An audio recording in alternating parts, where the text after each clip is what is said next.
You're back. You're back. How are you? You recover from your injury?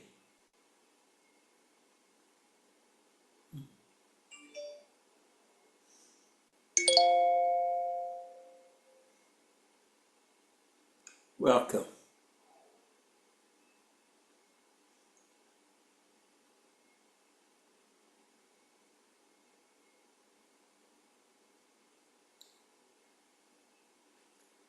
You know, mostly in today's society, people live a very unexamined life. None of the examination techniques that I use, except watching other people's lives. So what we do here is a little different. I mean, spiritual places all over the world try to do it. It's to get people to better understand themselves. Know themselves, I think, would be better than say understand.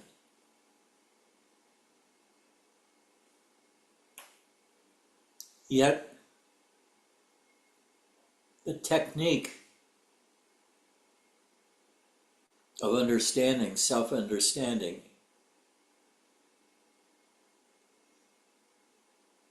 is not to ask questions about it during satsang, but it's to be continuously attentive to the deepest level within you that you can reach while remaining conscious while the satsang is going on and we talk to each other.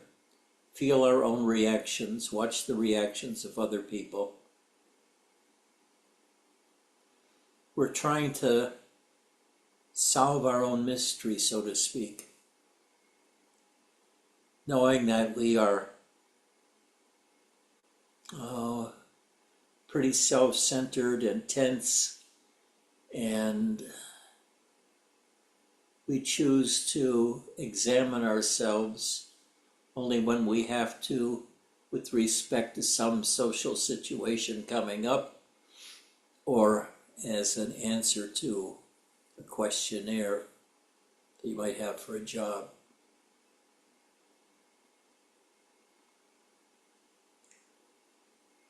It is incredibly easy to very deeply observe one's own self.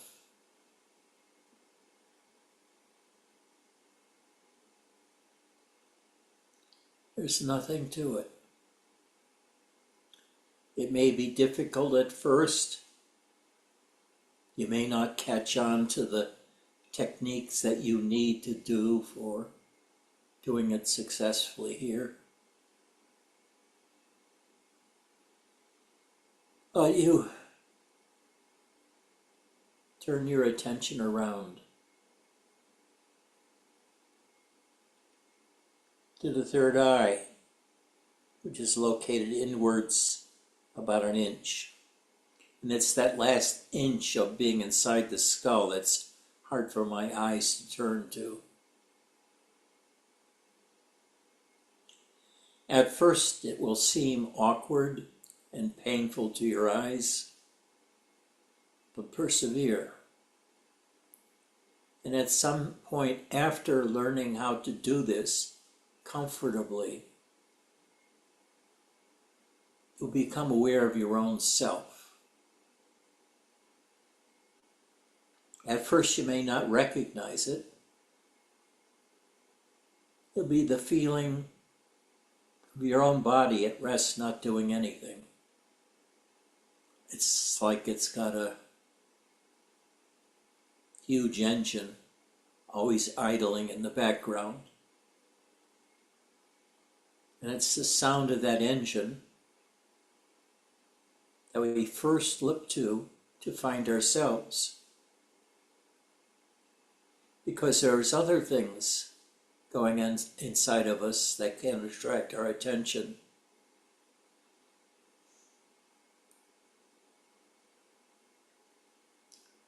we can go deeper into that feeling of becoming aware of ourselves. And we can become aware of a spiritual body inside of us that's roughly coextensive with the physical body, but it's not the same. You can feel the physical body and the spiritual body at the same time, and they're not usually completely synced. But this is kind of the basic stuff. You just keep doing this day after day, week after week. You don't question yourself like, what was that? What is this? Who is that? What did Martha think about that when she said that yesterday? We don't analyze it out loud. We peer into it to the point where we feel we can penetrate it with our attention, even though we never really tried to do that. That attempt to peer into is an attempt to grab onto it, to continue being able to practice it by keeping it in our attention. That body sense or the awake sense. Now, there's nothing like the pleasant feelings that you can feel when you know how to do this and you do it rapidly. When you can do it and peer at the center, feel the life force, feel your inner body, feel the physical body, and just keep looking and become aware of what's going on in there. I mean, now you've acquired an ability to look inside, and you found where you should be looking or what you should concentrate on. And then watch what's going on. And this is what you learn each time, is a little more of what's going on inside of you in different situations. Now, when you've practiced this long enough,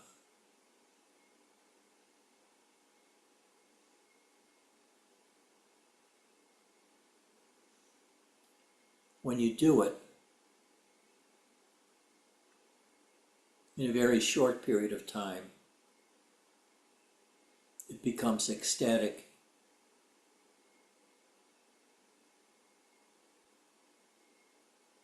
And a new sensation arises. Actually, it's just a transformation of the body sense you've already been feeling. The body sense becomes orgasmic.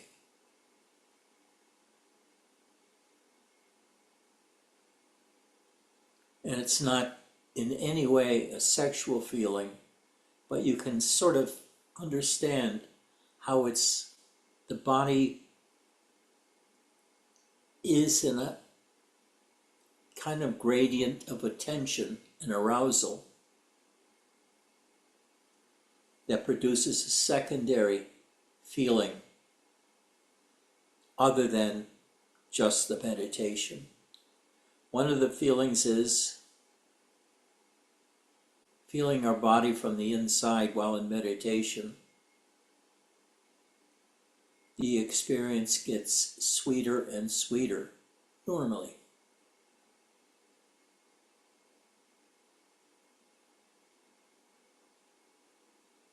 And the duration of the sweetness can last a lot longer.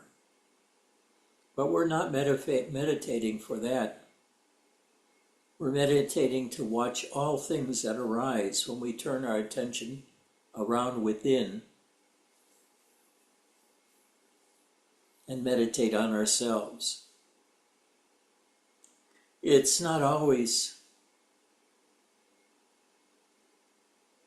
a feeling that we feel, like the ecstaticness of your body or certain elements within our body.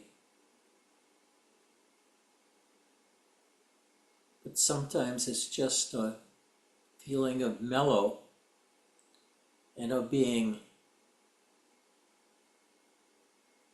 very relaxed, very aware.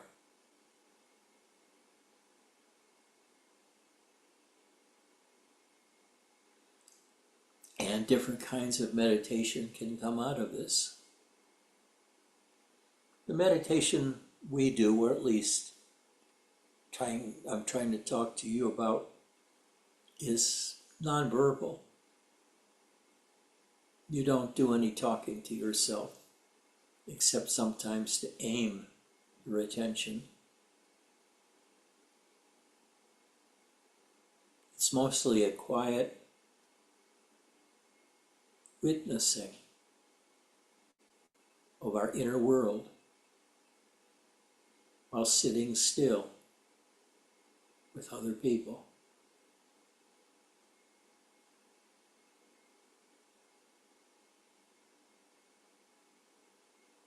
I remember when I first started meditating in a group with, who was a teacher, I forget. One of the famous book writers. And the book, I think, was mostly on Zen. Was the busyness of the people practicing meditation in his ashram. It was unlike my experience of any other place where people did meditation and were dead silent.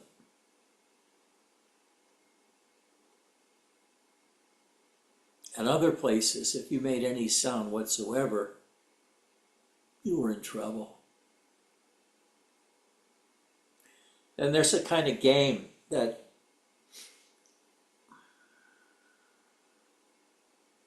the ones in charge of meditation play with you.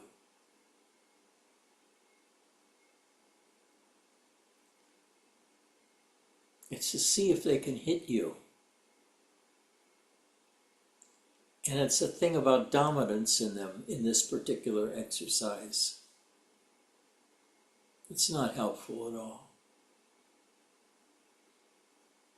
But it's supposed to be that they see you falling asleep and they gently tap your shoulder to bring you to attention. But some people blast you so hard, it's almost blasting you out of attention. But it is some dynamic that goes on the entire time that you're in satsang. Because there's that person walking around with the stick who almost feels impelled to hit people with it, even if they aren't doing anything wrong. And then there's the counterpoint of being afraid to hit somebody for fear of getting bad rep or disturbing the peacefulness of satsang. But it's just a learning experience. The most important thing, though, is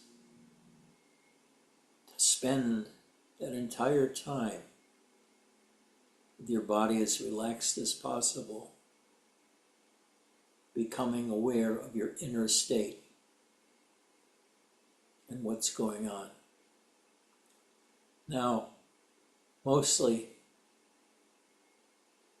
I feel ecstatic within 5 minutes of being in meditation.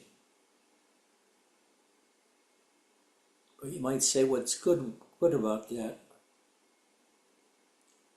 What's good about it is it traps me into transfixing my mind on my subject, which is myself. I'll just sit there and I'll feel so wonderful with these energies within me that don't circulate. They're utterly still, and they sort of sit there and vibrate throughout my whole body. Now, a lot of different experiences happen to people when they're doing meditation. Very few things happen to me now. I go for deep meditation almost immediately. But I don't make as much meditation as I used to, because it used to be formalized. And I don't do that now. I do it just gently, squeezing into the meditation practice. Very quickly, my body becomes kind of rigid, and I don't move. And over the minutes, my body feels more and more relaxed, and then sort of disappears. And I'm just filled with well-being. Well-being.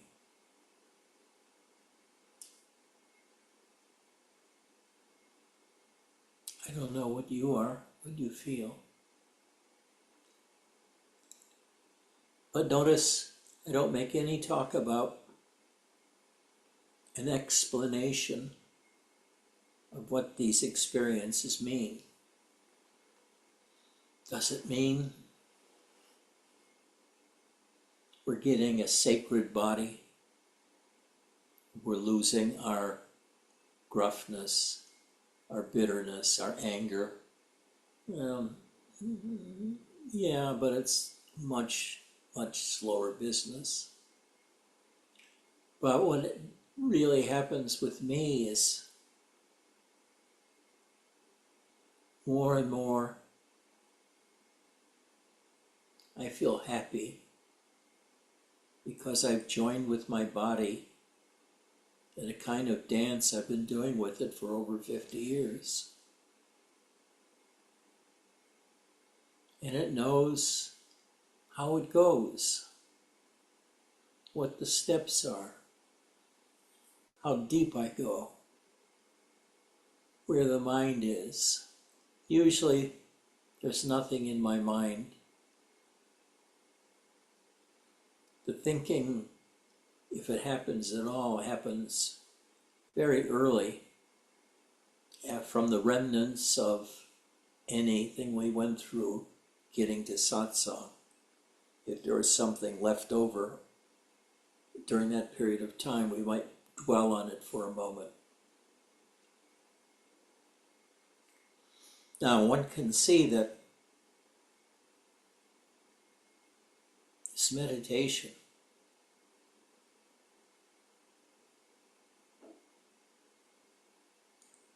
the main sense is to find that continuous happiness that you have within you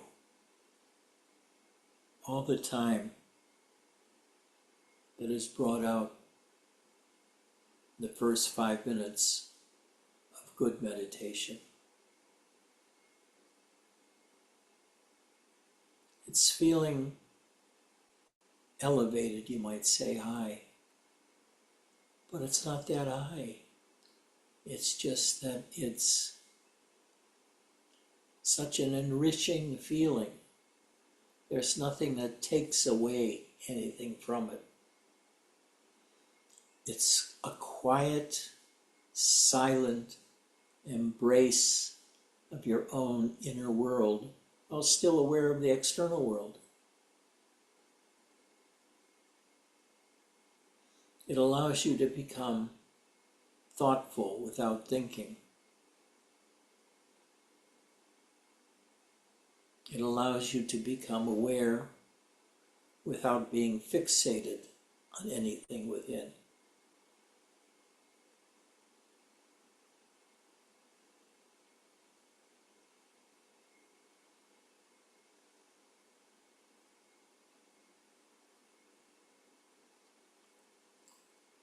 And you'll find certain muscle groups tend to cooperate with your meditation and sinking into meditation, while other parts of your body oppose it and grab your attention all too often.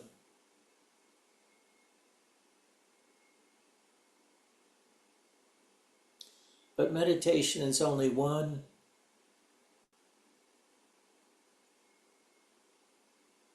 important, but not overwhelmingly important thing we do in spirituality. And the kind that I practice coming from Zen and Muktananda, it's one of self-understanding and self-acceptance.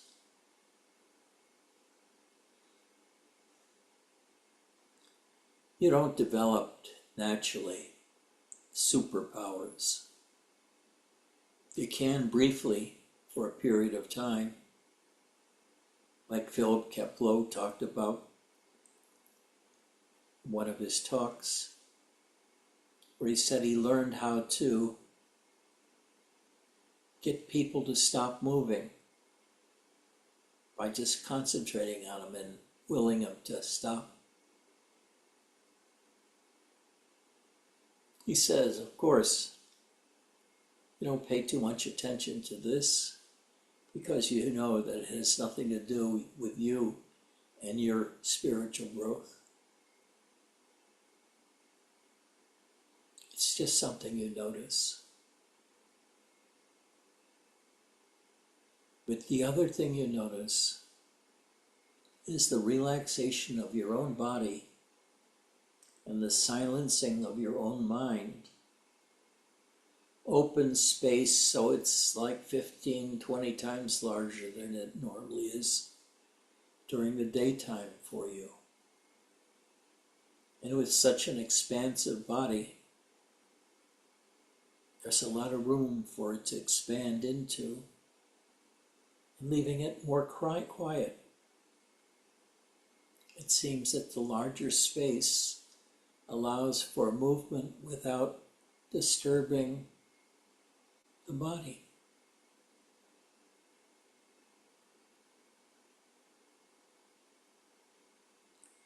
I don't see any step-by-step improvement in anything from meditation.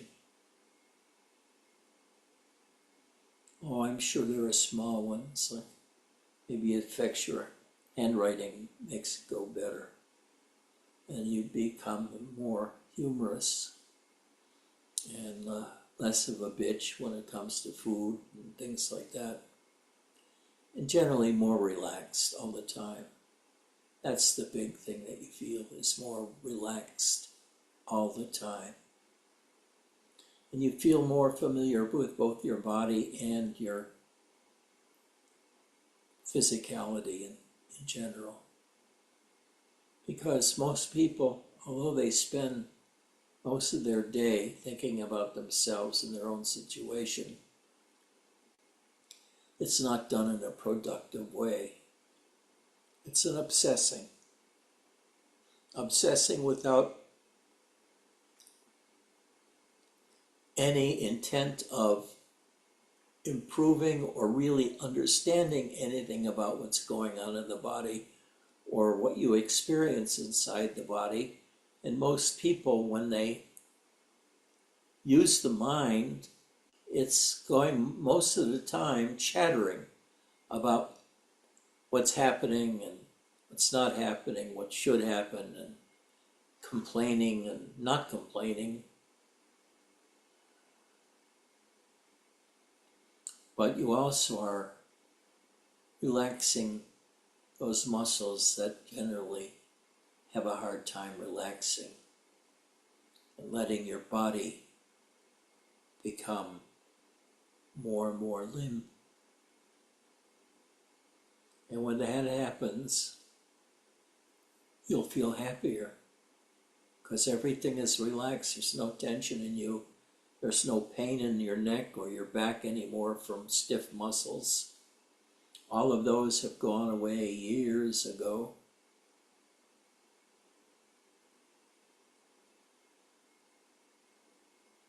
But I did feel sort of disappointed myself.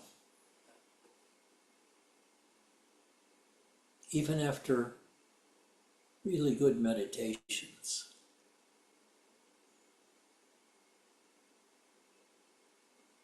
It was like a question. What? That's it? There's no more than that?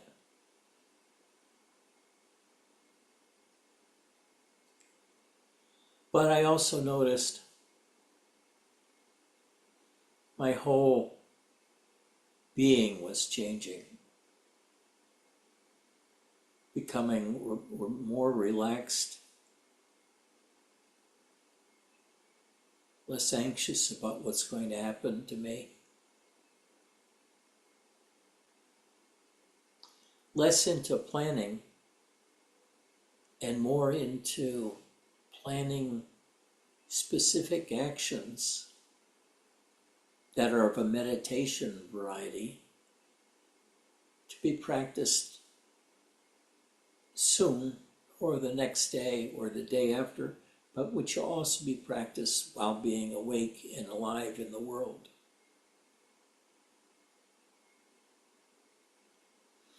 Now, those of you who are a couple or family, unless you all meditate together, the meditator will always be considered a bit odd to the family. I mean, after 5 or 10 years of him going off or her going off and doing meditation and avoiding the family, you'll feel a little perturbed by it and probably ask them questions about why they're doing it, and they won't be able to really convince you in any way why they did it. It's just that they feel better. But the range of the internal feeling and understanding of what's going on in the body and in the mind increase so much, with so much power, that they paralyze your body in a good way. Your body and your mind creep into silence. And you can sit in silence for a long time and go deeper and deeper. Now, even then, during this period, you're going to have the problem of falling asleep in meditation. But you don't have to try to keep awake. It's something you go through, and you're not used to having such a relaxed body. So you can expect something like sleep to happen because you're feeling like, in a way, you're going to sleep when you become very relaxed and drop all of your preoccupation with the world.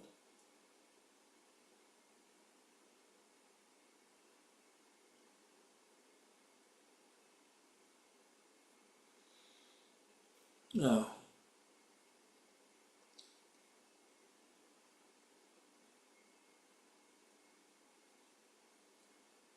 want to be able to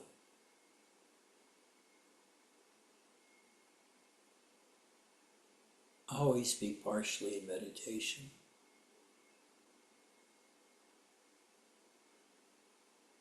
Like I am now. In this stillness, I can search deeply with my mind through my body, which is so open that I can explore various aspects of it, even inside, like my stomach or my lungs, things that I can feel internally. And it's not done with any intent, like to understand myself or to become able to do it without falling asleep. It's experiencing the mind when it's free from the cattle show we put it through every day. It's there. The ordinary person that hasn't trained their mind can become very easily upset with rather trifling tensions.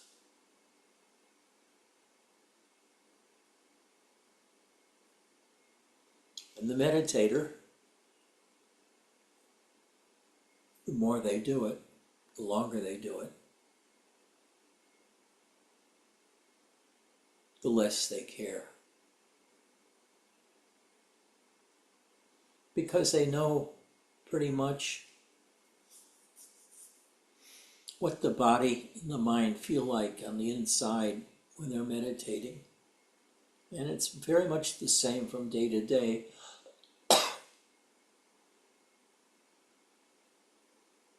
And it's consistent.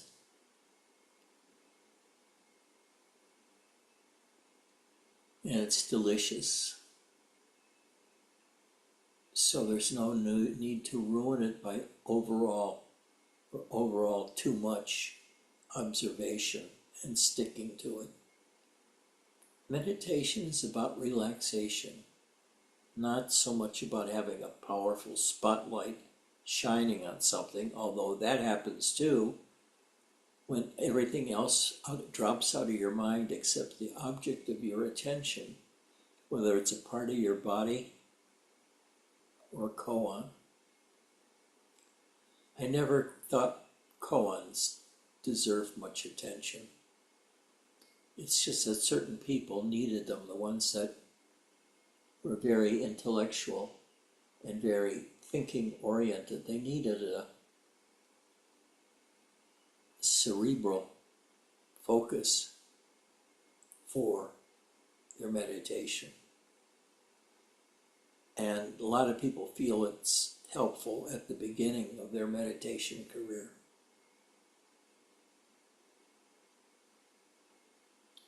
But after a while, you'll realize all of this is window dressing and not the essence of your spiritual effort. Your spiritual effort is to become reacquainted with yourself after having forgotten your body and your mind for so many years in your formative years, when you were running around firing cap guns at friends as you play cops and robbers, or as we did, cowboys and Indians. There was a hill on the next block for me. We called it Hatlow's Hill. And all the boys would go there. And we'd imagine all kinds of games and scenarios on Hatlow's Hill.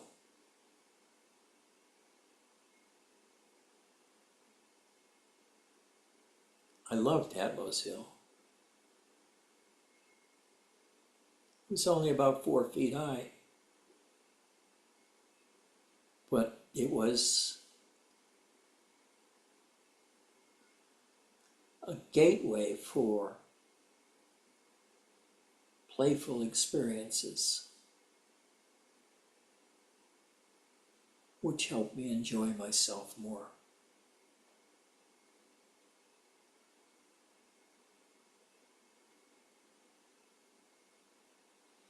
Now,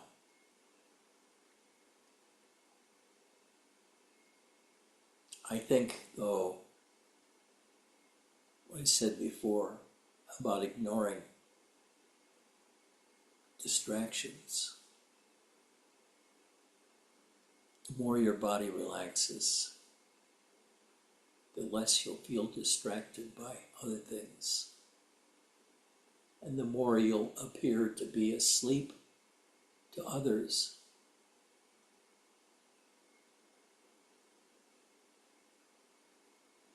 Because it's probably pretty non-noisy in your house when you practice meditation.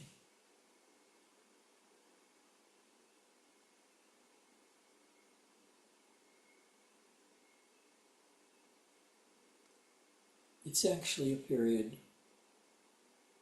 where you get to love yourself. You're so open, so non-threatening, that the searching part of the mind doesn't feel threatened, and it can do its activity fearlessly.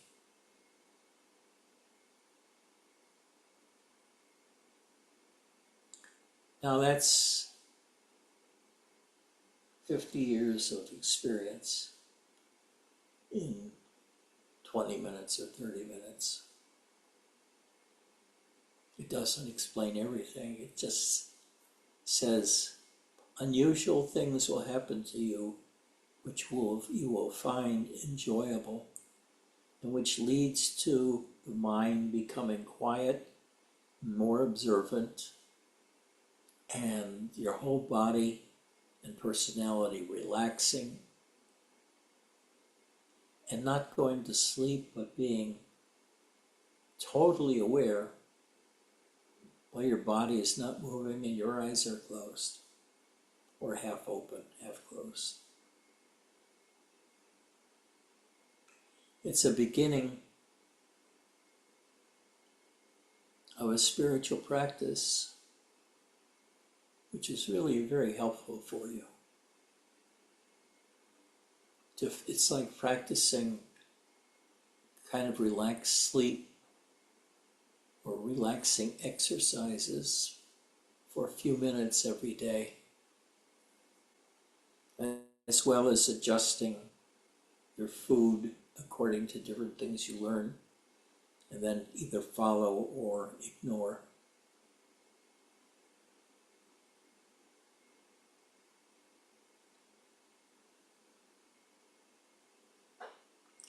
And then there are the so-called enlightenment experiences. But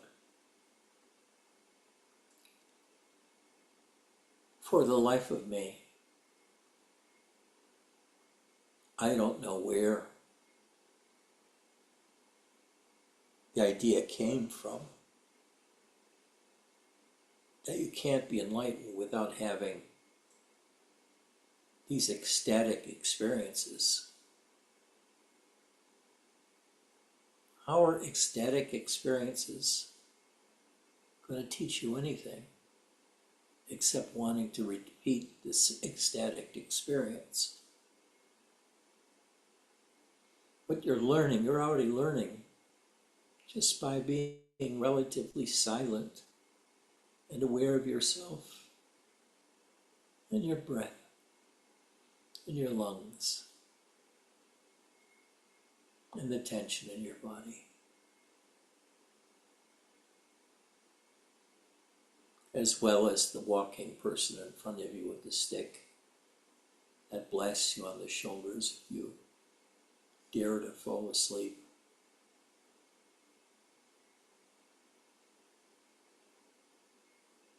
It's kind of fun, though, to hear the same person, which is not you, getting bashed with the kiyosako and wondering whether the jikijitsu is going to hit you or not.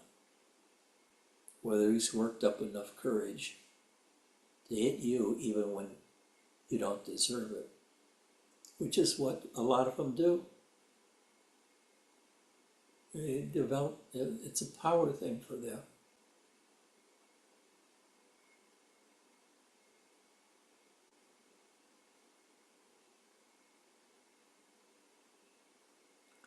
Are there any questions so far?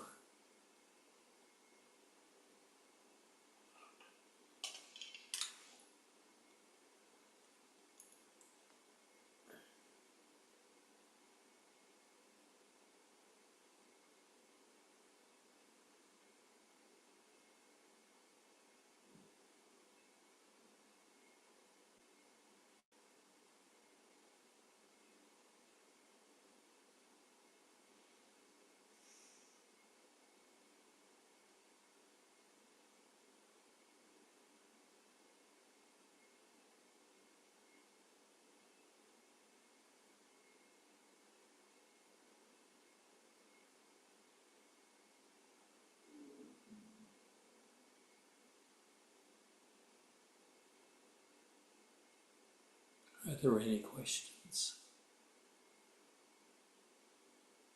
Hi, Michael T. Um, Raise your hand, I've please. noticed, The screens are only about, Mike, okay. Michael P. Can you hear me better? Yep. Um, just question. Noticed,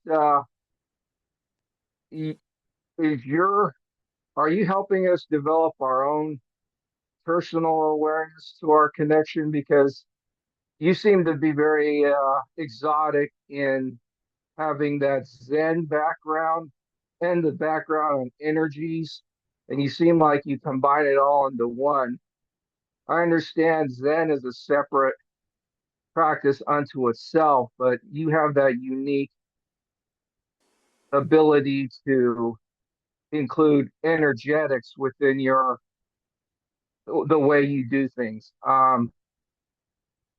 But I've noticed that is that something that we develop on our? I mean, that you came about on your own, and is it really difficult to find within?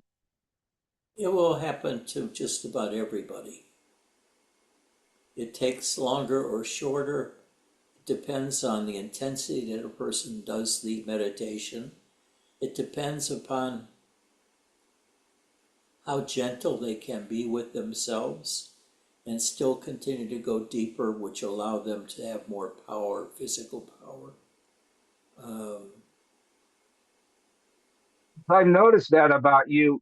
That's different than the Zen people because the folks that practice energetics in the past, and that from what I studied were the Taoists in China. They did sort of what you did, but they had a fundamental way of doing it where they combined energies and stillness. Well, the Zen folks didn't really build that energetic stature. So that's why I tended to ask. You seem to have naturally discovered that on your own. yeah, except that the Zen still has that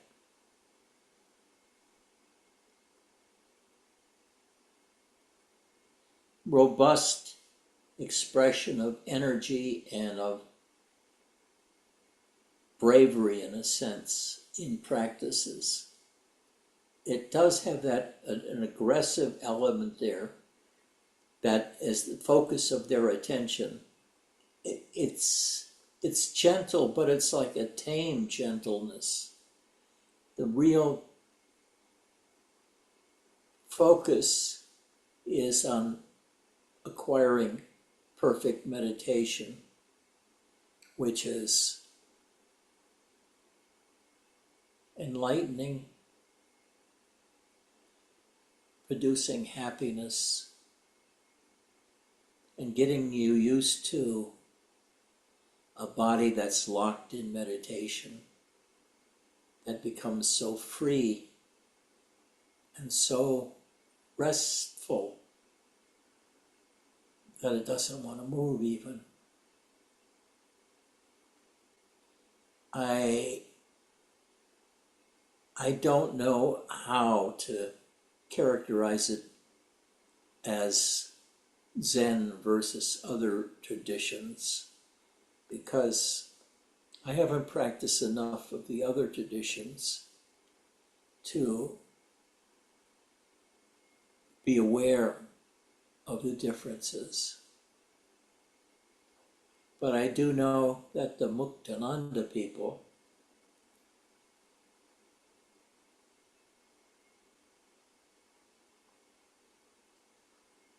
don't seem to want to talk about their spiritual experiences much. So it's hard to know what they're doing and why they're doing it.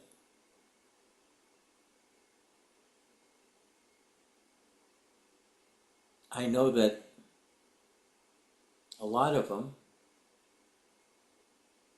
tended to be quite forceful and loud in their practice, even though they weren't that way personally afterwards. Who knows? You know, all spirituality is not alike, in no way. But the effects it has on the body also are different. I mean, there are acrobatic types of spirituality that really are for shit. But they turn you into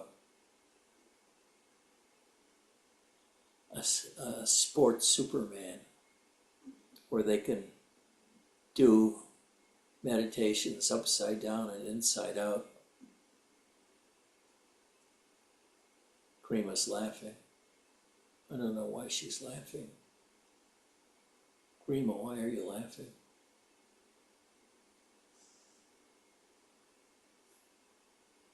Are there any other questions?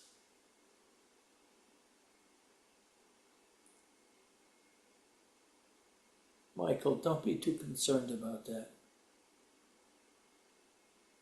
I find what you teach here is actually gold, Ed, because nobody has that in my life was able to descriptively describe the separation of consciousness, emptiness, and energies all at the same time like you do and disseminate. It's like incredible. I thank you. And nobody does that. And if somebody does, they don't talk about it. You know, you're right. If I don't know of many people that do talk about their meditation experiences. And it's the whole thing about the teachings and practice becomes sort of a mystery in the background that people have to figure out themselves without communicating with anybody else. You're right. I notice that a lot.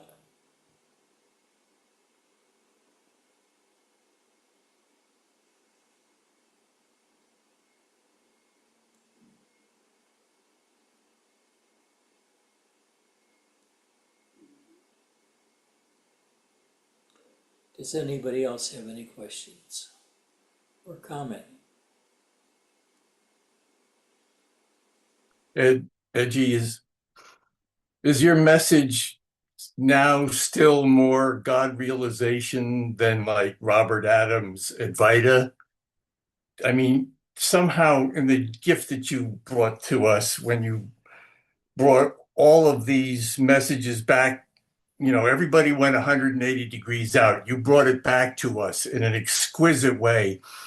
And I think at some point, you know, you had your realization with Robert, and then you had the subsequent realization around 2010 where you found love, and it suffused you in a totally different way, which was exquisite. And I think what you seem to share with us was that for the West, it seemed like God realization was like the first step, but was an exquisite paramount step And then, of course, you say things like the third eye, which I've never had an experience of. My journey still probably is advaita because I treat the manifest world only because the only way I get away from it is through non-dual. My takeaway is a template to try to live in the manifest in the mundane world, and the joy that I get, the exquisiteness from your messages that you allow me to do that. And again, you blow me away. So I just thought, I mean, I'm still reading Robert Adams because I love his exquisiteness. I love his message. I find it satisfies me and sustains me. But then the message of God realization also is a perfection that simply again you take my breath away. So I'm going to leave it. Otherwise, I'm going to use up my word count. But I love you, and you do it to me every time, and I'm glad I checked the time because I wouldn't have wanted to miss this. If this works for you, it's so exquisite for us and for me. Yeah, it works for me so far. I love you. Now, I'm sorry I forgot your name. Jay. No, you I remember. I'm glad you tested me because I'm not sure. But the old timer who used to come with his wife. Oh, Ian. Ian's here. Hi, Ian. I love you. You look great, by the way. Ian, Thanks, Jay. how are Thank you? you, Jay. Can you hear me? Yeah, yes.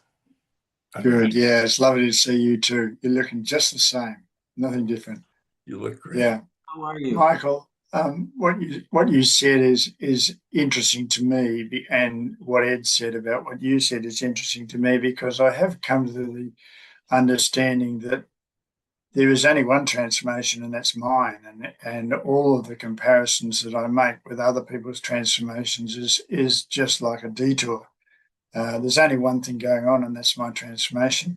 Nothing else. And how it looks is quite irrelevant, whether it's energy, whether it's Zen, whether it's Kundalini, whether it's Muktanandas, which I was in for years. And it's just mine. And I live with a very bright lady who undergoing her own transformation, which is very different to mine. And trying to even to talk about our differences is very difficult because they are really different. Mine is specifically created for me by the Shakti, and it's related to what I think I am. So I'm kind of getting to the point. By the way, I don't know how many years I was with Ed, and I am so grateful for the same reasons that you're experiencing now, what Ed gave me, because he's a transmitter of the Shakti. There's nothing else going on. He's just transmitting Shakti. And after every session, I remember all of those hundreds of sessions I had with Ed, that I would be stoned for the whole day. That's how it was. He would affect me so strongly, and things were changing. And today, I do concentrate very much on remaining with myself, and meditation does come as a natural state.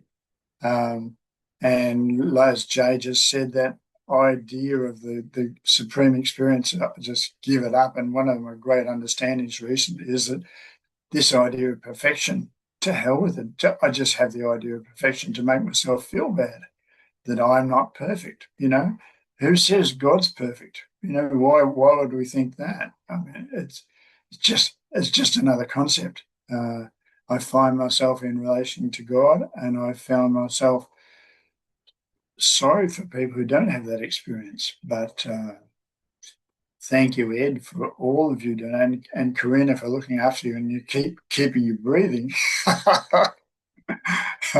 and to Chris for keeping the whole thing stoked up and going. He's been wonderful. So all of those people I remember so beautifully. You're all incredible. Thank you. Thank you.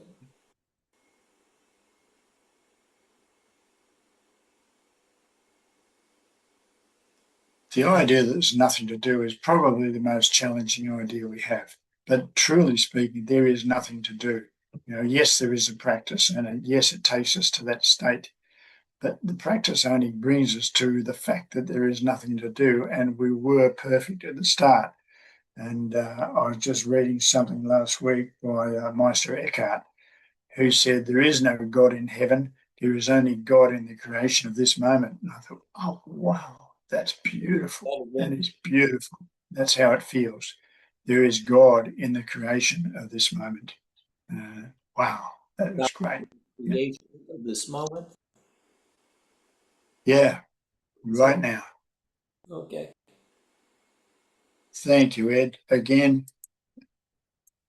And as I said to Karima, for looking after you. Isn't easy. I know. Mine's not easy either. She has a hard time. Since my brain damage, my balance is bad. But as you can hear, my brain's okay. But it's a challenge, and it's a big challenge for Cassie in that sense. So God bless her. Yeah, I'm done. Anybody else? Chris? Bernadette?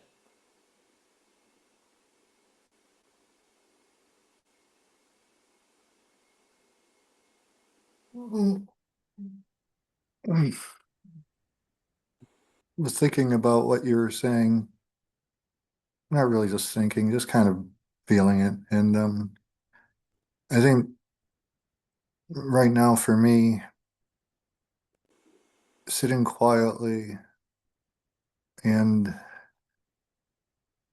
let's call it feeling myself, listening to myself. What do I experience? What do I feel like when I'm just sitting quietly? And I've been doing that. And the other day, all of a sudden, it felt different.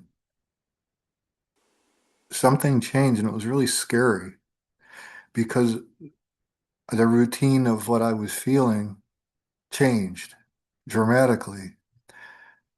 And it was very, it was, I was telling Bernadette, it's like all of a sudden one of my legs is gone. It felt like that. And it was a interesting, it's, it's to me, what it means, or what it felt, that means what it felt like was I was losing more stuff that I make up. Like to the my experience now is don't make stuff up, just the facts. And some of what I was feeling as myself was made up stuff.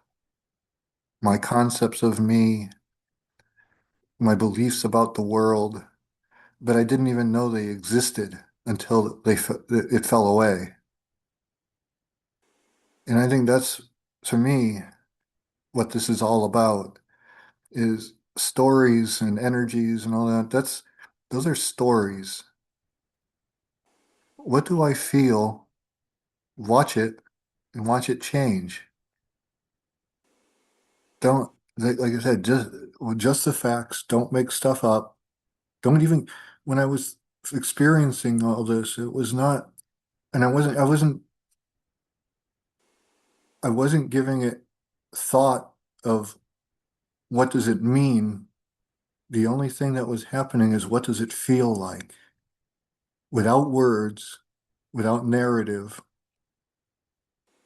just being with the new feeling of self. And I guess that's where I'm at these days, is just the simplicity of feeling myself or feeling what it feels like to be, to exist,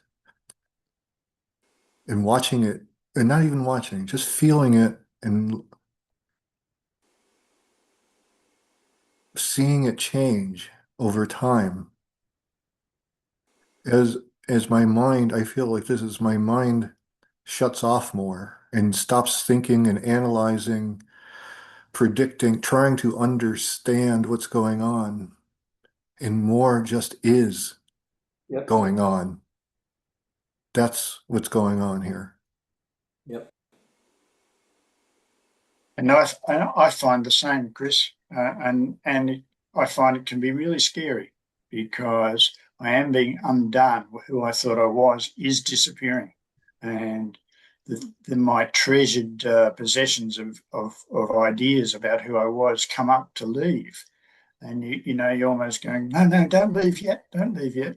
But yes, they are, and it is becoming simpler and simpler and simpler, and as who I am, who I thought I was, disappears. So yeah, I agree. Thank you.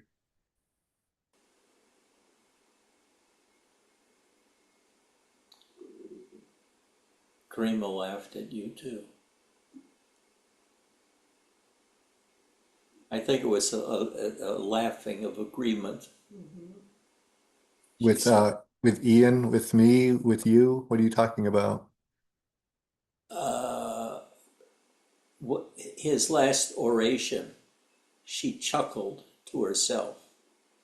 And she did that briefly with, who else did that? Who else? Was it Jay or was it, who was talking? Yeah, Jay. So she was laughing in agreement. But somebody at least understood it and she sort of got it. Now she's laughing because I'm just talking about her and she likes the more attention. Oh, come on.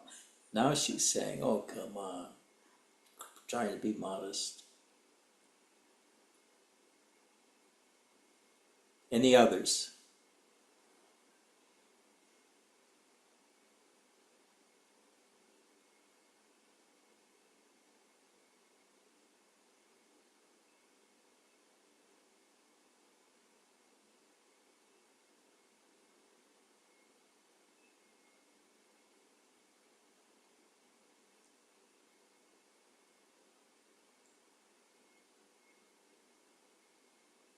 Can we have some May I say something? music? Can you hear me? What? Can you hear me? Yeah. I'd like to say about my experience. Recently, not recently actually, several years ago, I used to talk much about spirituality and so on.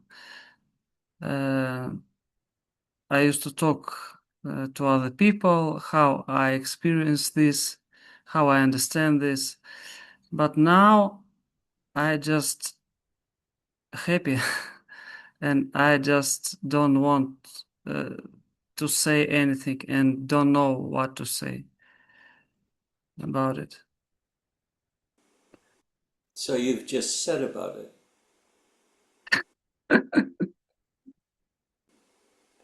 I don't know what to say, but I'm saying it. Good for Yeah. you. Yeah. Good for you. All right. So this 2:00 time is okay for most of you?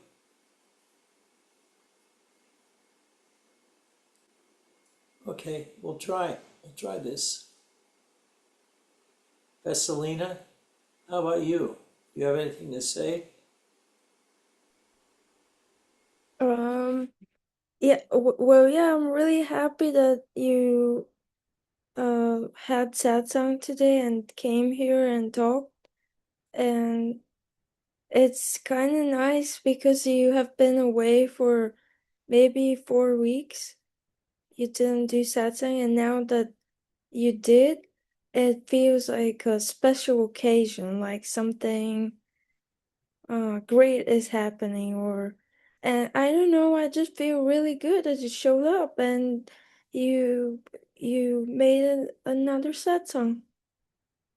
Oh, it's all due to you. Yay, yes. It's all your fault. Well, it's kind of like it's very annoying when you don't show up. That's why we love you, Vessi. You're so honest, brutally honest. But then, yeah. but then I meant it in a way that, yeah, it is annoying, but then it is like, you appreciate it more, but then when you come back, because you can take it for granted at some point when you always do the satsang. Well, I It's hope true. It's true. it works Yeah, better. thank you, Vessi. You are so beautiful. Thank you for still being here. Thank you. Yeah, thank you too. Well, I need it. I need it. I feel like it's like my food, some sort of a food for me. Yes, that's right. Oh, good. I'll That's come good. back then, make sure you get something to eat. Yes. And I will also eat too, yeah. Something sweet. All right. Take care. See you next week, same time, if you so choose. Thank you. Bye-bye. Bye-bye.